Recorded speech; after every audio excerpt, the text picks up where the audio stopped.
کب سے ہیں.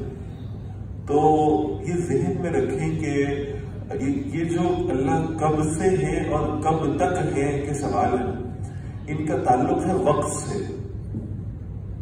وقت سے مثال کے طور پر ایک شخص کہتا ہے کہ میں آج سے 50 سال پہلے پیدا ہوا تھا، تو وہ 50 سال پہلے سے ہے. ایک شخص کا انتقال ہوا 80 سال کی عمر میں، جس کا مطلب ہے کہ اس کی عمر کی انتہا کیا ہے؟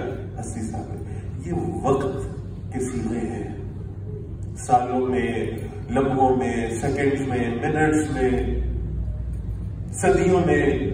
یہ وقت ہے. وقت بذات خود اللہ کی تخلیق ہے، مخلوق ہے. اللہ خالق مخلوق کے اندر نہیں ہو سکتا.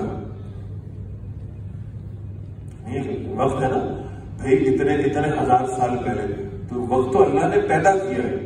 اس کا مطلب ہے کہ وقت کے پیدا ہونے سے پہلے اللہ تعالیٰ موجود ہے. یہ ہے هو الاول کا مطلب. اور اللہ تعالیٰ کب تک ہوں گے؟ جب وقت کا پیراڈائم ختم ہو جائے گا. اس کے بعد بھی اللہ کی ذات ہمیشہ باقی رہے گی.